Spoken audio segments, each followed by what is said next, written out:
Hi all, and welcome back. Today I'm talking about Godbreakers and where it stands 6 weeks after launch. Mainly because patch 1.2 just dropped, and it's a pretty chunky one. So I figured this is a good moment to look back at the whole package again and see what actually changed. When Godbreakers released, most people agreed on two things. The combat felt incredibly smooth, and the game needed more. More content, more matchmaking options, and definitely more room for build crafting. Content was mostly a problem for the hardcore crowd, though.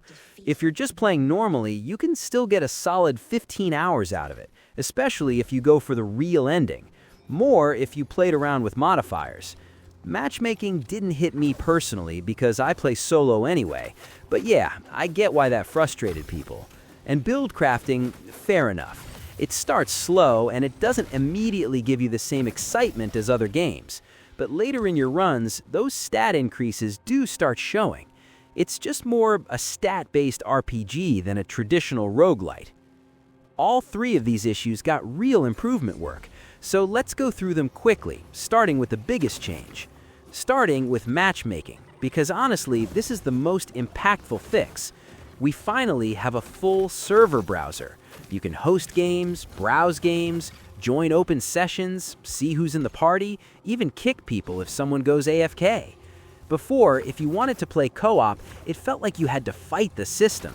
Now you just jump in, pick a lobby, and go. That said, you might want to wait for a sale if you're buying it mainly for co-op, because there's no crossplay and PC player numbers are still low. Next up is content, and this part changed more than people realize. There's a new mode called Recollections, 7 short challenge runs with unique modifiers. Think bullet hell rooms, diamond armor enemies, and a superpowered monad fight. Clearing them unlocks new tangles for the main game, so it actually feeds back into the core loop. There are new room layouts, new tangles, new cosmetics, global leaderboards, and the game is harder now, which means fewer people will clear it on their first or second run, and that forces you to actually use more of the systems, so you get more out of the game. And if you've already finished it, there's still a lot here that adds replay value. It doesn't change the loop itself, but it definitely expands what you can do inside it. Also, some rooms now have timed combat challenges. These break up the pacing and reward skilled players with extra loot, which helps runs feel more dynamic. And then there's build crafting, which quietly got some of the biggest upgrades. Every essence type now has a unique trait once you stack enough of them, which makes your build feel completely different depending on what you pick up. There are more items at the start of a run, more equipment overall, more absorbed abilities, and several fragments got new traits when upgraded. It's still mostly stats-based, but with more variation and more depth, so you feel it much earlier. So yeah, all three major issues got real attention, but the core design of Godbreakers hasn't changed.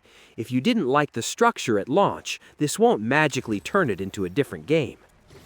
Outside of those fixes, the update adds a lot of new toys. There's a new archetype, the Savage Blade, basically a greatsword with a berserk mechanic. The more hits you take, the closer you get to berserk, and once you're in it, you heal by playing aggressively thanks to Leech. It also comes with new skins and an unlockable weapon ability tied to tangles. And across all biomes, there are new enemies and new elite types. They shake up pacing, add new absorbed abilities, and give you more build options without changing the core feel.